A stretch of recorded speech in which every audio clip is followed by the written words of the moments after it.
Assalamualaikum warahmatullahi wabarakatuh.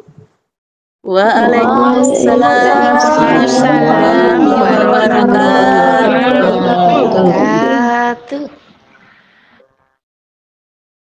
A'udzu billahi minasyaitonir rajim. Bismillahirrahmanirrahim. Alhamdulillahi rabbil alamin wassalatu wassalamu ala sayyidina wa habibina wa syafi'ina wa dhukrina wa maulana Muhammadin asrafil anbiya'i wal mursalin wa ala alihi wa ashabihi wa man tabi'ahu bi ihsanin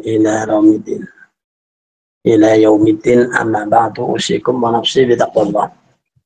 Faqad fazal muttaqun.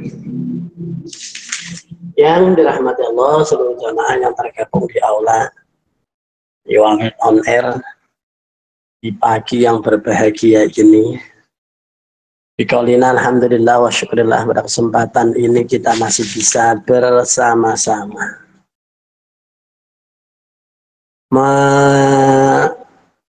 melaksanakan rutinan acara yang kita istiqomai, yaitu acara dalam rangka watawassaw bil haq watawassaw bis sabr. Untuk pagi hari ini 2 pekan sekali kita akan mengulang, yaitu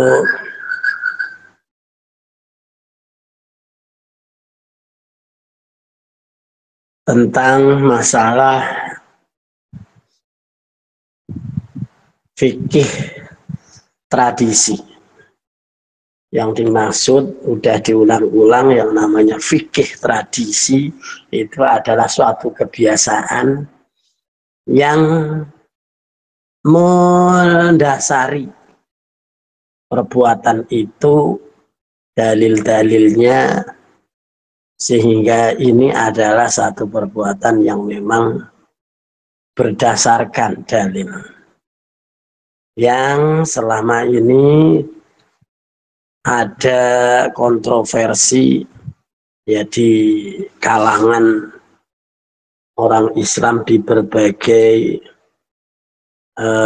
disiplin ilmu ibadahnya, yang sehingga mereka merasa paling benar, bukan merasa benar. Kalau merasa benar itu masih ada toleransi untuk masing-masing menjalankan apa yang diyakininya sesuai dasar-dasar yang diketahuinya. Tapi kalau merasa paling benar berarti yang lain salah. Ini yang tidak diperkenankan, tidak diperbolehkan. Maka dari itu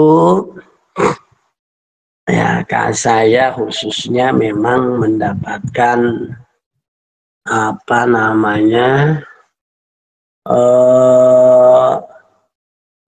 amanah dari guru saya untuk selalu menyampaikan ini, biar khususnya panjenengan yang ada di perantauan ataupun di mana saja, karena sekarang sudah merebak di berbagai daerah, ya di mana saja, termasuk di kampung saya, tapi mereka nggak laku ya karena aneh, merasa paling benar dia sendiri, nggak bisa baca apa-apa. Nah, di kampung saya ya cuma ketepus akhirnya nggak ada apa-apanya. Nah, maka dari itu ini kita sekarang membahas tentang masalah qadha sholat. Dulu pernah ada seorang ustadz ya di Iwamid yang mengatakan sholat qadha itu tidak ada dalilnya. Berarti kalau sudah kelewat ya sudah. Ini hal yang sangat disalahkan. Ya sangat disalahkan.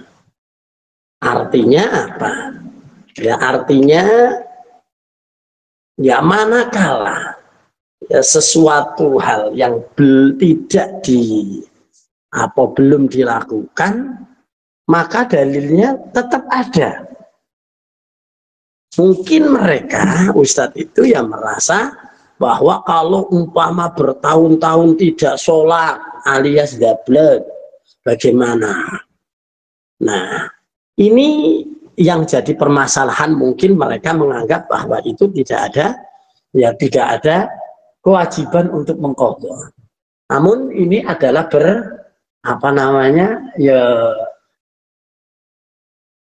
berbeda pandangan. Ya, berbeda pandangan. Ya kalau mereka itu memang dulu pernah sholat, lalu tidak pernah sholat sama sekali bertahun-tahun. Ya satu-satunya jalan sebetulnya dia itu ya punya kewajiban untuk qadha. Kalau toh dia tidak bisa melakukan dan sebagainya, memang ada yang terpenting. Yang terpenting itu apa? Ya yang terpenting adalah sholat yang akan dilakukan. Berarti dia berbuat dosa dan bertobat. Itu benar kalau begitu. Mosok umpama ngodo sholat sampai 10 tahun. 10 tahun berapa kali? Lagi sholat saja males-malesan. Nah mungkin ya dengan dalil ikhtiaru baina darurain ya memilih dua hal yang sangat sama-sama penting, ya memilihnya adalah yang terpenting. Yang terpenting adalah ya dia sholat yang saat ini dan tidak boleh untuk ditinggalkan lagi. Nah, tinggalkan lagi. Nah, terus yang selanjutnya yang sebelumnya ditinggal gimana? Tetap sebetulnya dia punya kewajiban. Hanya saja karena ketidakmungkinmampuannya dan sebagainya urusannya dengan Allah.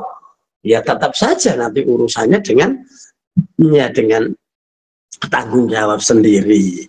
Nah, yang dimaksudkan adalah di sini adalah jika mereka itu sholat yang wajar. Jadi sholat yang lupa atau sholat yang mungkin masih terjangkau. Ya, ini yang dimaksud adalah biar tidak ya kebablasan. Ini yang dimaksud. Nah, qadha sholat adalah tiang agama yang menurut rukun Islam yang kedua setelah membaca 2 kalimat syahadat. Namun demikian tidak jarang kaum muslimin meninggalkannya, ya baik disengaja karena malas atau tanpa disengaja seperti tidur dan lupa ya apakah sholat yang ditinggalkan tersebut wajib diqadha atau tidak. Jawabannya adalah mengerjakan sholat 5 waktu merupakan kewajiban bagi setiap orang mukallaf. Barang siapa yang sengaja meninggalkannya berarti dia berdosa besar. Kecuali kalau meninggalkannya tidak sengaja seperti lupa atau tidur, maka ketika ingat dia wajib segera mengqadha. Ini ada hadis yaitu an Anas radhiyallahu anhu qala Rasulullah sallallahu alaihi wasallam idza raqada ahadukum idza raqada nalikane yo apa jenengane yo apa ya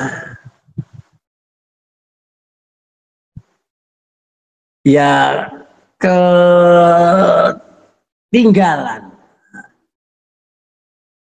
au ghafala, berarti raqada itu adalah ya meninggalkan atau idza raqada nalikane ninggalake ya sapa hadukum saking sira kabeh anis sholati saking salat au ghafala utawa lali anha saking salat ya fal yusalha wal yusalliha idza dzakaraha wal yusalliha mongko salat sapa wong idza dzakaraha nalikane eling sapa wong.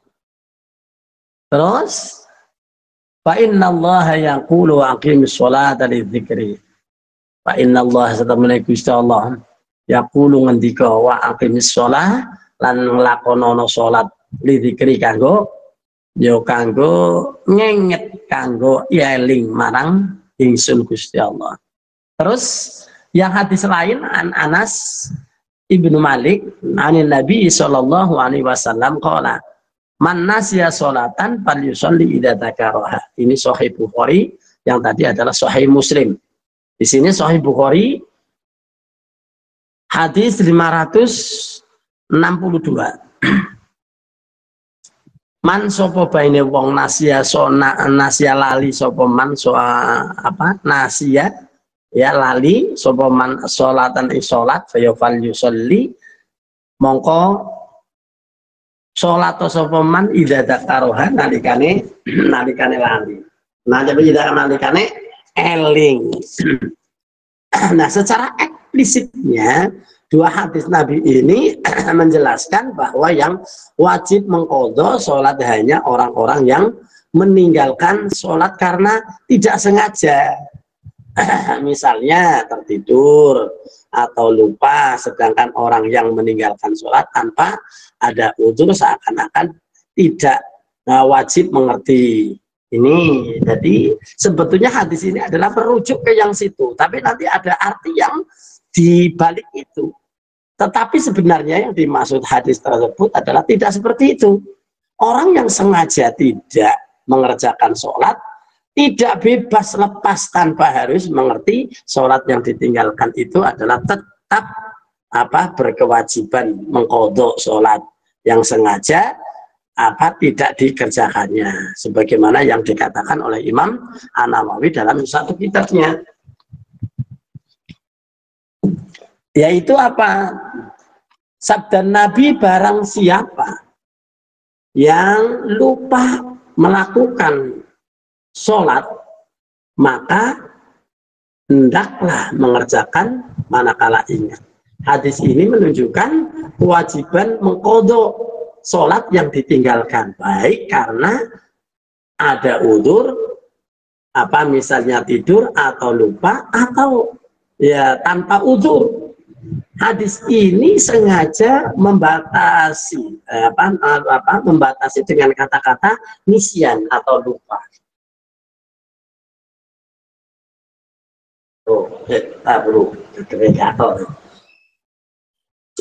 Nisyan atau lupa.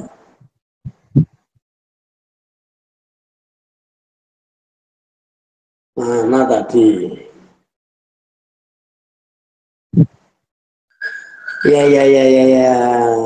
Mana tadi? Oh, keliru. Ya, jadi nasyan atau lupa karena tidak ada tujuan dan maksud tertentu, yakni untuk memberitahukan bahwa manakala orang yang meninggalkan sholat karena uzur, ya karena lupa dan tertidur, masih wajib mengqadha sholat. Maka apalagi kalau orang itu meninggalkannya sholat ada alasan yang dibenarkan, tentu mereka lebih wajib mengqadha. Karena dia ingat, lagi lupa saja suruh ulang suruh bayar, apalagi jelas nggak lupa. Nah, ini yang dimaksud itu adalah begitu. Ya, masalah di dalam hadis masuk pada pembahasan menyebutkan sesuatu yang lebih rendah, tetapi yang dimaksud itu adalah peringatan kepada perkara yang lebih tinggi. Jadi itu. Jadi tidak ada istilah. Ya, adapun orang yang sengaja tidak sholat, ya sampai bertahun-tahun, sampai dan sebagainya, ya tetap saja dia masih punya kewajiban, berarti dia punya dosa besar. Nah, ini yang dimaksud. Jadi tetap saja, makanya kalau orang ya khususnya di kalangan Nahdlatul Ulama itu yang memberikan fatwa bahwa wajib tetap sholat.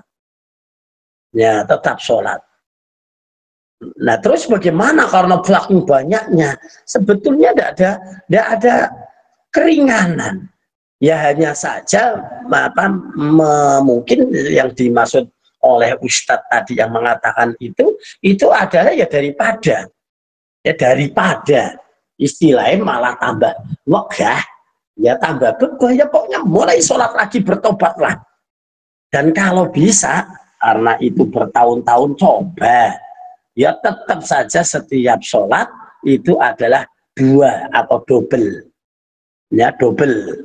Jadi sholat zuhur 2 kali, sholat asar 2 kali, terus selama kapan? Ya selama itu lunas. Ini risiko karena itu adalah satu kewajiban, ya suatu kewajiban. Jadi mereka adalah beriktikad baik, ya untuk menyicil ya hutang, karena dainullah ya haqqu ayyuqda.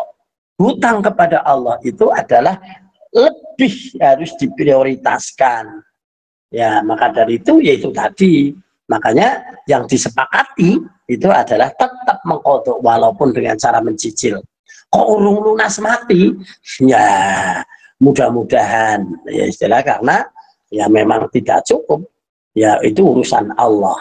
Maka dari itu jangan kita sembrono untuk tidak melakukan sholat. Ya, umpama kok sembrono sudah kadung kelewat, bertobatlah dengan menjalankan yang seterusnya dengan punya etikat baik untuk mengqadha yang tertinggal. Caranya tadi biar ringan. Ya lagi-lagi ya tadi itu jangan malas Pak. Saya itu mengerjakan sholat yang mau atau yang setiap waktu diwajibkan aja malas, itu bukan alasan. Ya, bukan alasan. Justru ya orang yang semacam itu adalah orang yang disampaikan innal munafiqina fidarkil asfali minan nar. Kalau menjadi orang munafik itu ya beda lagi. Ya beda lagi. Makanya itikat baik itu sudah cukup bagus. Dengan cara apa? Jangan malas-malasan. Kalau memang dia punya itikat baik. Ya sama kalau punya utang itu ya, kalau punya itikat baik ya paling tidak nyicil. Ya paling tidak itu nyicil, paling tidak itu namanya punya itikat baik. Itu. Nah, atau adapun belum lunas kok mati, ya wis kok tanggungannya sing urip, tapi nah kalau sholat tanggungannya sendiri, nggak ada istilah urusan orang lain. Adapun orang lain itu mengqadha dan sebagainya, itu ya hanya ikhtiar saja. Artinya apa? Untuk mereka jika mereka mungkin juga karena tidak sengaja. Contoh orang yang sudah tua, dia sebetulnya itu saja tidak alasan. Ya tidak alasan orang yang sudah tua, sudah renta dan dia punya, atau mungkin orang yang sakit tidak menjalankan sholat dengan sempurna, ini tidak ada istilah qadha. Lakukan semampu mereka. Bisa berdiri, sambil berdiri itu berarti normal. Tidak bisa kok gemeteran, pakai duduk boleh. Ini sekarang di masjid-masjid sudah mulai banyak orang yang pada sholat pakai kursi.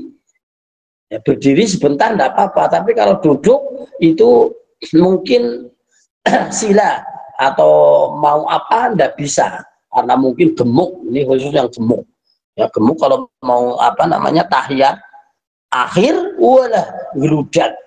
Akhirnya roboh pasti itu karena gemuk banget. Nah dan sebagainya itu baru mampu. Jadi kalau nggak mampu berdiri ya sambil duduk boleh, sambil duduk nggak bisa ya sambil miring, tidur miring ke arah kiblat. Ya tapi ini belum berlaku di masjid. Ya orang yang sudah tidur kok di sholat berjamaah di masjid. Tapi nggak tahu ini kalau nanti ya jalan aja sulit ya mungkin repot. Nah terus kalau nggak bisa tidur miring terlentang, kalau tidak terlentang pakai isyarat apa saja, mau jarinya uti-uti atau mungkin pakai telapuan meripat. Nah, kalau dengan telapuan pakai hati. Ya kalau memang masih normal. Jadi artinya mereka itu masih normal, waras. Tapi kalau akalnya sudah hilang, tidak. Seperti orang yang pikun, gila. Pikun itu sudah, dia itu sudah akalnya tidak normal. Hah? Ya walaupun siapapun. Ya. Kemarin, ini kemarin sore saya ke rumah seorang jenderal. Dia itu ya mantan angkatan itu. Nah tapi sudah pikun.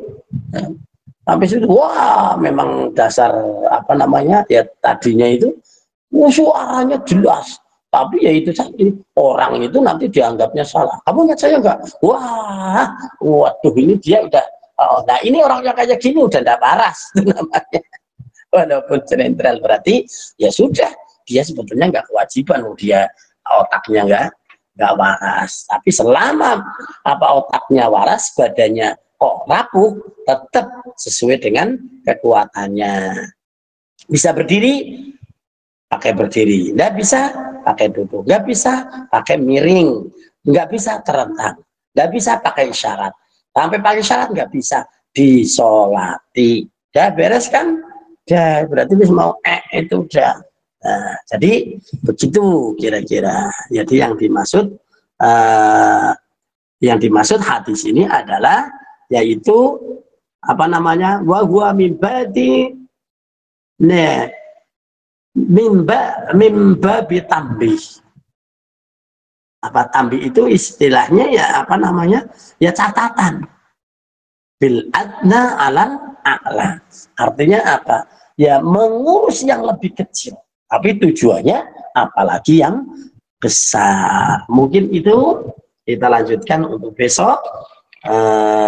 Pekan selanjutnya sih. Oke, dengan semangat majelis ini akan berkembang atau tidak tergantung daripada kita. Siapa kita?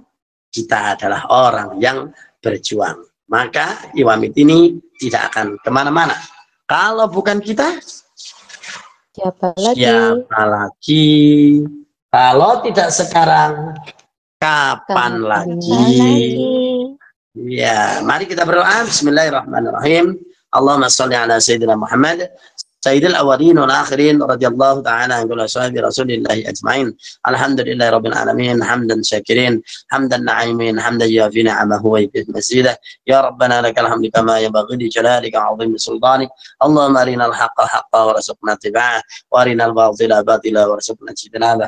Allahumma rabbana la tuzigh qulubana ba'da idh hadaytana wa hab lana min ladunka rahmah innaka antal wahhab. Allahumma ij'alna wa auladana wa dhurriyyatina qurrata a'yunin waj'alna lil muttaqina imama. Allahumma ij'alna wa auladana wa dhurriyyatina min ibadikal muttaqin wa as-salihin. Allahumma ij'al majlis Iwamit on air majlisan mubarakah, majlisan nafi'ah, majlisan ma'murah. Allahumma anzur Islam, Allahumma anzur Islam khususan fi baladi Taiwan wa baladil muslimin 'amma wa baladid dunya 'amma innaka ala kulli syai'in qadir. Rabbana iftah 'alaina abwaab rahmatika, abwaab fadlika, abwaab 'ilmika, abwaab rizqika wahdina fa inna dhalim 'alimna fa inna jahilun. Allahumma arzuqna rizqan wasi'an halalan thayyiban katsiran mubarakan. Allahumma barik fi umrina, Allahumma barik fi rizqina, Allahumma barik fi ahlina, Allahumma barik fi kulli halina ya Allah. Rabbana atina fid dunya hasanah wa fil akhirati hasanah wa qina adzabannar. Wa sallallahu ala sayyidina Muhammad subhanaka rabbika rabbil izzati amma yasifun wa salamun alal mursalin walhamdulillahi rabbil alamin. Sekian, kurang lebihnya minta maaf. Wa a'fu minkum wa billahi taufiq wal hidayah. Wassalamualaikum warahmatullahi wabarakatuh. Waalaikumsalam warahmatullahi wabarakatuh.